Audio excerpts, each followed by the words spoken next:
2 weeks before my wedding, I thought everything was perfect. I trusted my fiancée completely. We had been together for 6 years, and I never doubted her once. But one ordinary night at home, I overheard a conversation that did not make sense, and that tiny moment of doubt opened the door to something much darker. I followed my instincts. I stayed calm. I started digging. And what I uncovered wasn't just a lie, it was a secret she had been keeping for months.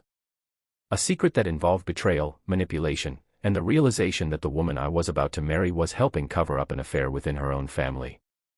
This is the story of how I found the truth, and why I walked away from the wedding. I really need to let this out, because I feel like I am losing my mind. Amanda, my fiancée, she is 28, I am 34, and we have been together for about 6 years. We got engaged a year ago, and the wedding was supposed to happen in just 2 weeks. But last night, something happened that flipped everything upside down. Now I am questioning everything, and whether I almost made the worst decision of my life.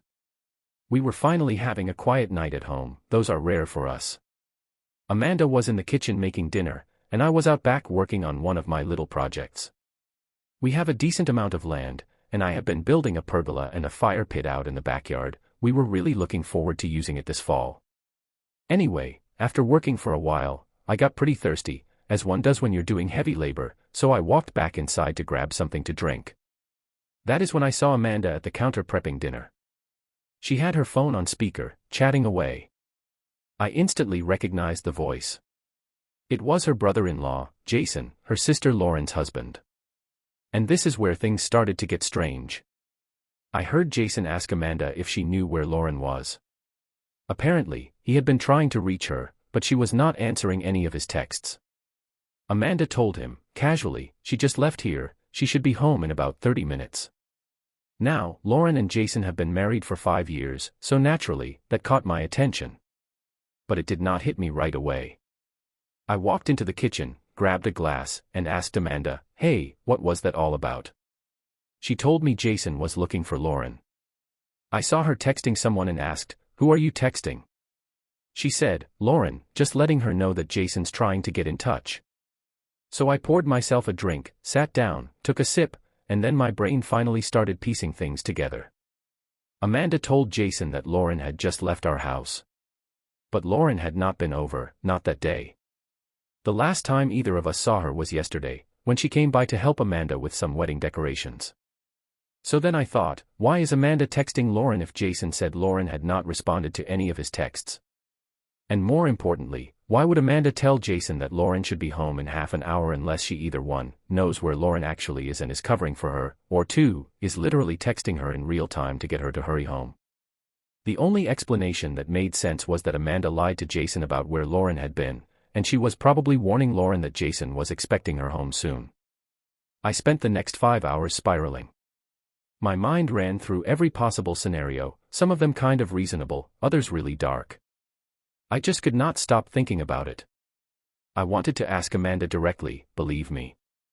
But if my suspicions were true, I figured there was no way I would get the truth from her. Then, about an hour ago, around 1 o'clock in the morning, I got up to use the bathroom. And I could not fight the temptation. I needed answers. We both know each other's phone pins, so getting into her phone was not difficult. I took it with me to the bathroom, unlocked it, and sure enough, there it was. Exactly what I was afraid of. Exactly what I think you are already expecting. It turns out Amanda's sister, Lauren, has been cheating on her husband for the last 6 months, with a guy from her job. And Amanda? She has been covering for her the entire time. No hesitation. Just enabling her sister without a second thought. I found hundreds of messages between them. Literal hundreds. They were going back and forth, talking about this guy Lauren is sleeping with, swapping intimate details, stuff that honestly made me feel sick to read. They even joked around about Jason, her husband, in the most humiliating ways. Cruel, unfair things. It made my stomach turn. And Amanda, the woman I was about to marry, was right there in the middle of it. Laughing, supporting, hiding the truth. Like it was no big deal. I took screenshots of the whole conversation.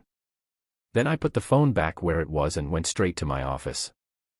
That is where I am now, just trying to type all of this out instead of losing my mind and screaming into the void.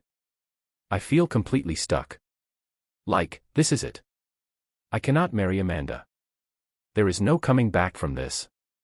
I have been running every possible excuse through my head, trying to imagine what she could say to justify helping her sister cheat on her husband, and worse, keeping it secret from everyone, including me.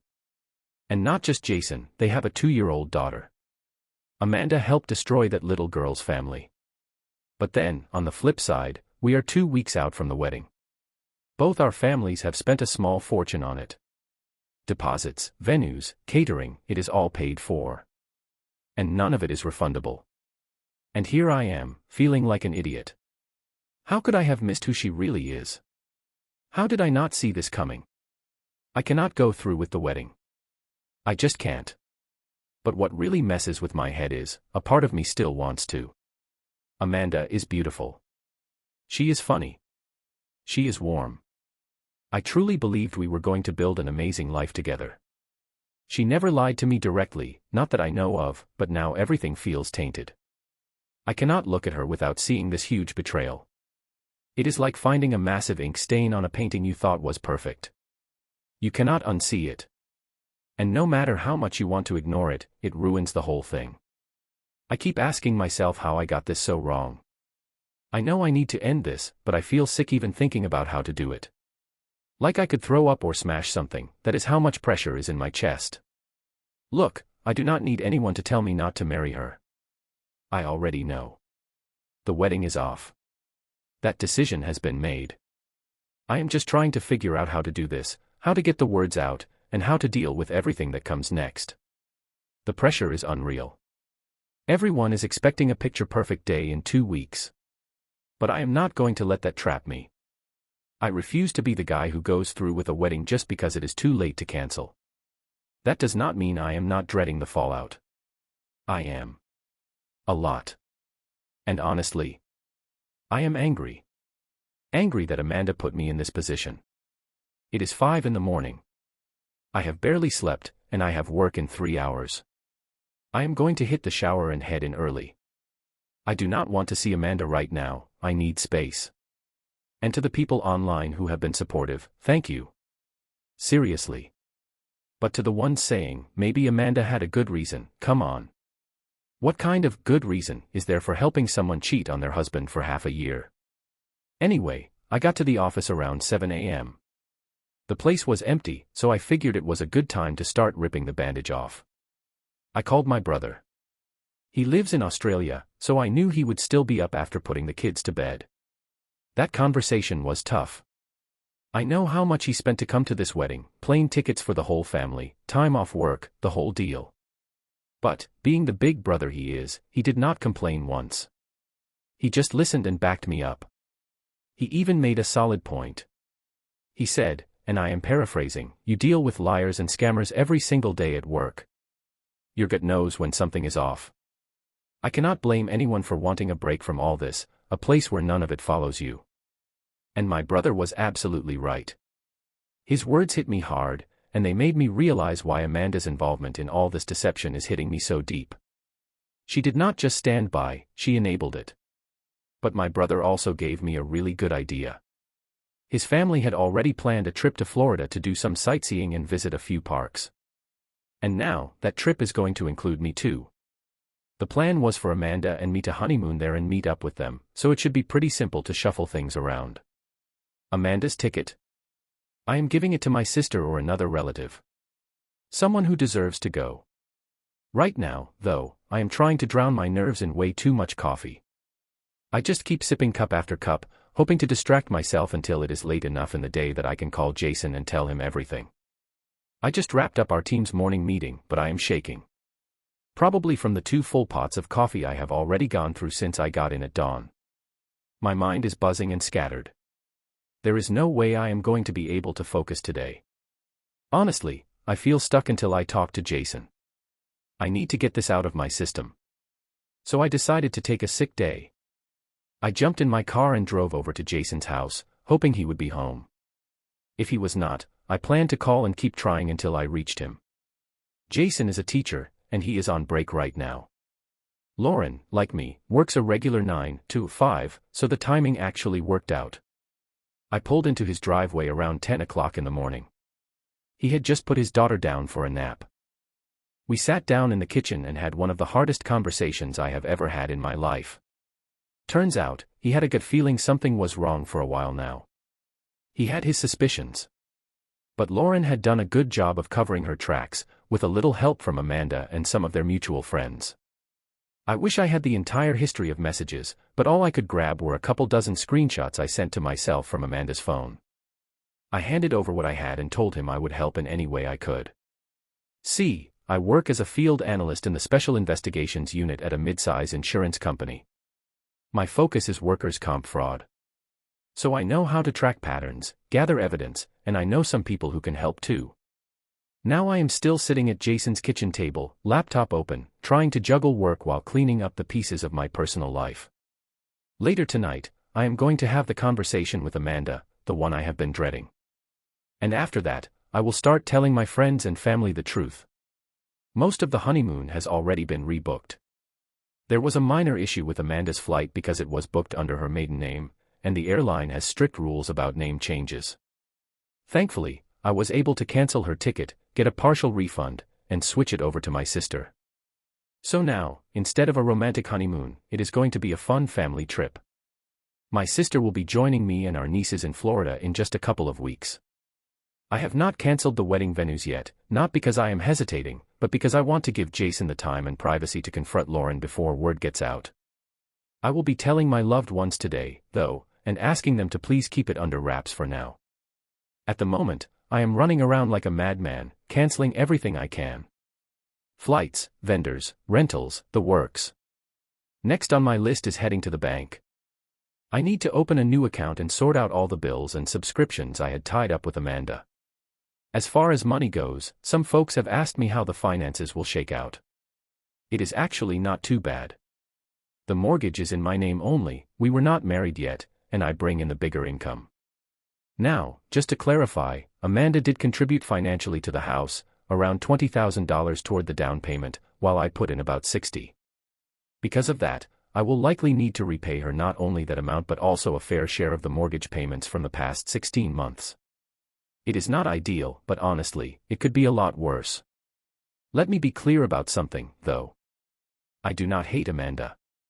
What she did, supporting her sister's affair, lying, enabling it, disgusts me. I find it deeply disappointing, and frankly, I am still stunned by how two-faced she turned out to be. The way she has treated the people around her is cold and deceptive. But even with all that, I cannot say I hate her. I am just overwhelmingly sad. Sad that it came to this. Sad that the person I thought I was building a life with was capable of this kind of betrayal. When I said earlier that I was screwed, I did not mean in a hopeless way, I meant in the logistical sense. The timing could not be worse. Our relationship is beyond repair, but the wedding is just 2 weeks away. If I had a few months, or even better, a year, maybe there would be time to process everything more calmly, more carefully. But I do not have that kind of time. I have to make decisions now. I have to move. There is no way I can walk down that aisle with everything going on. And I will not. That much is final. Anyway, I will update again later once the dust settles from today. I can only hope it goes better than I am expecting, but I am not holding my breath. Right now, it is about 8:30 p.m., and I am sitting at my buddy Ryan's place. He is a former coworker and also works in the same industry as I do. Like I mentioned before, I am a field analyst in the Special Investigations Unit of a mid-size insurance company. If you are not familiar with that kind of work, think of it like being a private investigator, but specifically for workers' comp fraud. It is not glamorous, but it teaches you how to dig. So earlier, Jason asked me to help him identify the guy Lauren is cheating with. All he had was a first name, Ben. That was it. Naturally, I started with the basics. I searched Lauren's LinkedIn connections to see if there was any Ben who matched up. Weirdly enough, nothing useful came up. I thought that was odd. Jason also mentioned that Lauren had told him she was going out for drinks after work and would not be home until 9 or 10 p.m. He did not spell it out, but I knew what he suspected. I told him I would help, but I wanted him to come along. I called Ryan, filled him in, and asked if he could meet us later in the day. He agreed.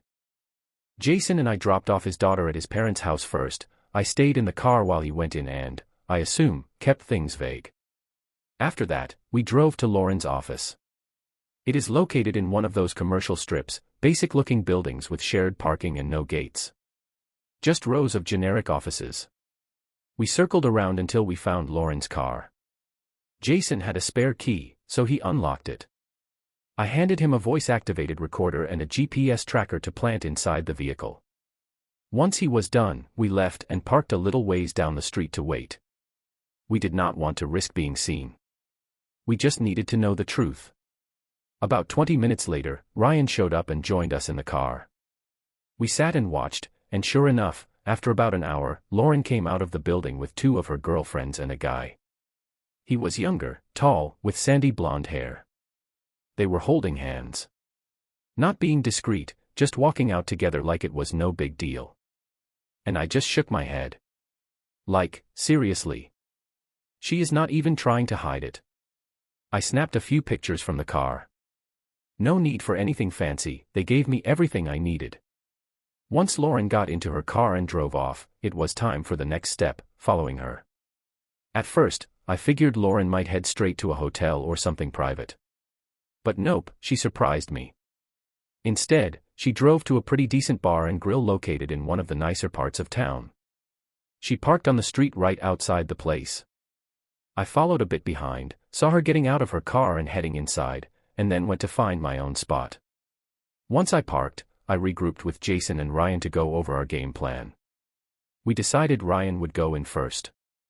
Since none of them knew him, he could blend in easily. His job was twofold: snap any photos of Lauren and the mystery man being physically affectionate, and act as my alibi if anything got messy. Jason and I waited in the car for about 20 minutes. Then I got the first text from Ryan. He sent photos. And they were exactly what we expected. Lauren and the guy were kissing, right there in front of their two female co-workers. No shame, no secrecy. Just bold as daylight. Jason's suspicions were spot on. Not only was Lauren cheating, but those two women were helping her cover it up, right under his nose. Jason was visibly shaken. Angry. And honestly, I could not blame him. One of the co-workers is married, and both couples, Jason and Lauren, and the co-worker and her husband, have young kids the same age. They all hang out as families. So this hit especially hard. I asked Jason if that was enough for him, enough proof. But he said no. He needed to know exactly who the guy was. I tried to tell him we could figure that out later, but he was practically begging at this point. He needed a name.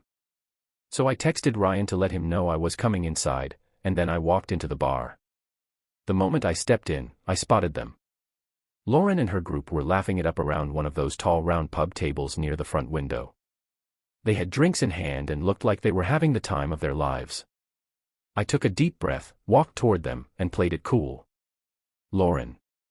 I called out like I had just bumped into her by accident. Hey. What are you doing here? You could feel the tension hit the group like a wave. Lauren froze for a second, clearly surprised to see me, and everyone else at the table stiffened up. Trying to cover, Lauren quickly introduced me to the group as her sister's fiancé and mentioned that we were getting married in 2 weeks. Cue the fake smiles and a round of awkward congratulations. I nodded politely, thanked them, and turned to the blonde guy, the one I had seen holding her hand outside. I reached out my hand and introduced myself, giving him my full name, hoping he would do the same. And he did. But here is the twist: his name was not Ben. I kept my expression neutral, greeted everyone else quickly, and then told Lauren that I was actually there to meet a coworker. I gave Ryan a little wave from across the bar and walked over to him. As soon as I sat down with Ryan, I told him the guy's name. We both pulled out our phones and started digging. It did not take long. The guy had social media accounts, and even a few legal records, including court judgments. Then it clicked. Ben was not his first name, it was his middle name. At least I was relieved to learn Lauren was not cheating with 2 different co-workers. Just one. A real gem of a guy. Turns out this Ben is 26 years old, married, and has a 1-year-old daughter. This entire situation just kept going from bad to worse. I texted Jason with the guy's real name and told him to hang tight for a few more minutes while I kept an eye on the group. I stuck around the bar, stayed completely visible, and made sure Lauren and her friends saw me. And I could tell it was throwing off their vibe, big time. The mood had definitely shifted. Nobody at that table looked happy anymore, and that was exactly the outcome I was hoping for. After about 10 minutes, I messaged Jason again and told him to text Lauren something simple, that he and their daughter would be staying at his parents' house for the night. Not long after Jason texted Lauren, I saw her pull out her phone and show something to Ben. The vibe at the table shifted immediately. A few seconds later, the whole group started gathering their things to leave. Lauren made her way over to me before heading out. She smiled, told me good night, and then casually asked if Amanda and I would be free to come over for dinner that weekend. I kept up the act, smiled back, and said that sounded like a great idea. Then I wished her and her co-workers a pleasant evening. After they left, Ryan and I settled our bill and rushed out to meet back up with Jason. At that point, we were not entirely sure what Lauren was planning next, so there was some hesitation. I had half expected her to head to a hotel or someplace more private, which would have complicated things and made it harder for Jason to handle the situation directly. But it looked like their night had just been about drinks and socializing, until Jason's message about staying at his parents' house changed the plan. Lauren drove straight home. We followed, carefully, keeping a good distance and parking down the street so she would not notice us. And sure enough, a few minutes later, another car pulled into Jason's driveway. Ben stepped out, walked up to the front door, knocked, and was greeted by Lauren. They both went inside together. By this point, it was around 7:30 p.m., and I had my own issues to handle. As much as I cared about helping Jason, I knew I had done what I could. I really did feel bad for the guy, more than I can put into words, but I could not afford to sink any deeper into someone else's mess, especially when I had my own train wreck waiting at home. Helping him set the stage for confronting his wife was already pushing my limits, considering the emotional bomb I was about to drop in my own life. Jason understood. He said he could take it from there. Honestly. Good for him. Guess he is tougher than Lauren gave him credit for. He went over to her car, retrieved the recorder and GPS device I had lent him, and then we said our goodbyes. That was nearly 2 hours ago now. I did get one text from Jason a little while later. Just 5 words, "It's done. Going to Mom's." So I know he followed through. What happened inside that house exactly, I have no idea. Lauren has not tried blowing up my phone, and I have no intention of reaching out. I have been crashing at Ryan's place ever since we left Jason. And with that, I think my part in Jason's story is officially over. If he followed my advice, he was recording the whole confrontation on his phone. I will find out later. Now, it is time for me to face the final and hardest part of all this, going home and telling Amanda the wedding is off. There is no way she is going to take it well. Honestly, I am bracing for the worst. But I have made up my mind. I cannot marry her. Not after what I have seen, not after what I know. Whether or not Amanda and I are completely finished, I do not know yet. Maybe there is still something to salvage. Maybe not. But what I do know, without question, is that we are not getting married. Not now. Not like this. And for those of you asking, why didn't you just talk to her first? Why not confront her directly? Really? You are asking me that after everything? She lied, blatantly, right in front of me, to Jason. A man she has known for almost a decade. A man she claims to admire, respect, and even consider a great father and husband. If she could lie that easily to him, right in front of me, why would I expect her to be honest with me? Maybe some of you believe that someone who can lie so effortlessly to someone they supposedly care about could suddenly turn around and tell you the truth. But I am not built that way. Until all this happened, I never had a reason to question Amanda. I never doubted her honesty or integrity. But in one moment, right in front of me, she proved she was willing to lie without hesitation, and that changed everything. Am I supposed to just ignore that? Pretend it didn't happen and trust her blindly again? Some of you may have never experienced that kind of shift, when your entire perception of someone flips like a switch. It is not just uncomfortable. It is disorienting. Panic-inducing. Honestly, I am kind of proud of myself for not losing it on the spot. I stayed calm, followed my gut, and waited, and because of that, I got the truth. If I had confronted her right away, it would have been too easy for her to make up a story, delete the texts, and cover everything up. If she had done that, I never would have seen those messages. Never would have read the awful things she said. Never would have realized how fake, how manipulative she really is. And I never would have known just how little I actually understood about the woman I was about to marry. So now, I am heading home. I need to have the conversation. The big one. I will update later once it is all said and done, but do not expect a happy ending. Well, last night I had the talk with Amanda. And it was wild. I am completely burnt out. I ended up taking another sick day and sleeping in, did not get out of bed until almost 11. Sleep deprivation is brutal. I know a lot of people have been waiting for updates, and while writing these has helped me process everything, I am seriously drained. If you have been following along, you probably noticed that I am not exactly great at keeping things short. Blame the job. Years of writing reports filled with tiny details have trained my brain to document everything. Anyway, here is the short version. I came home to break the news to Amanda, to tell her the wedding was off, and found her sitting on the couch with Lauren, comforting her. It nearly made me turn around and walk out the door. But I didn't. Things escalated fast. There were words. There were tears. There was yelling. And yes, someone called the police. After that chaos, I pretty much collapsed. I slept for 10 straight hours. And now my phone looks like it is about to explode from all the unread messages and missed calls.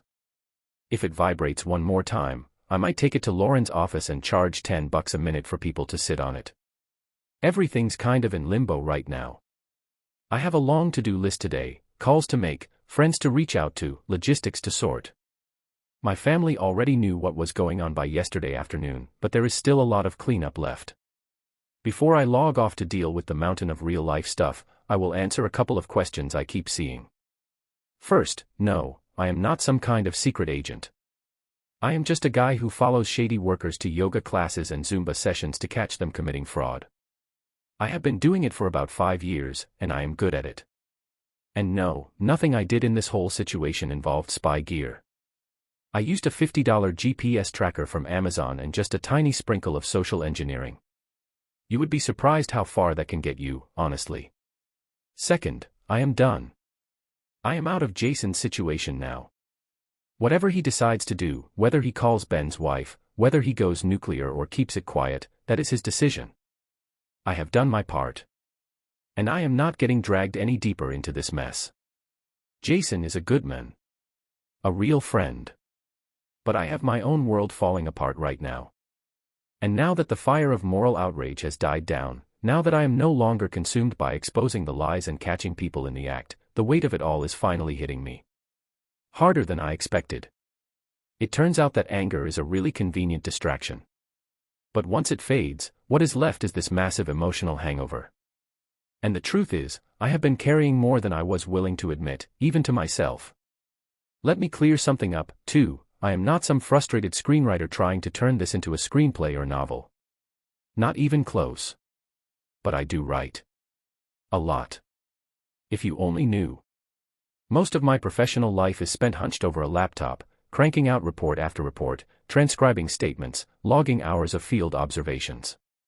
For every 1 hour I spend doing field work, I spend at least 10 writing about it, digging through records, or reviewing case files. So if I am long-winded here, now you know why. Now, about leaving Jason to handle the confrontation on his own, you were right. That was my mistake. I did not fear he would do anything reckless, not even for a second. Jason is calm and level-headed. But what I didn't properly consider was the emotional toll it would take on him, or the risk of what he might walk into. That was on me. It is not that I do not care. I do. Deeply. But I have this bad habit of assuming other people will handle things the way I would, like if I could handle it, then they will be fine too. Jason wanted to do the confrontation himself, and because that is what I would have done, I went along with it. I did not ask enough questions. I did not double-check the risks. I know this about myself. It is a flaw. I am working on it. But I am not exactly in top shape emotionally right now. My head and heart are both a mess, and my judgment is not what it should be. Lastly, for the folks saying, you do not know the whole story. What if Jason was abusive? What if Lauren had a reason? No offense, but you do not know what I know. I do. I read 6 months of text messages. I know exactly what Lauren was saying, what she was doing, and how she felt about Jason. I know the full context. And I know how Amanda, my ex-fiancée, fully encouraged and fueled the fire. I am just not sharing every ugly detail with the internet because, frankly, it is vile. And personal. And not mine to broadcast. But make no mistake, what I read shaped everything I did over the past 48 hours. Every move I made was based on that knowledge. If Amanda had done anything different, if she had even tried to talk Lauren out of it, or showed a shred of disapproval, we might still be engaged right now. We might have had a shot. But she did not. She supported it. She enabled it. She even laughed about it. And because of that, here we are.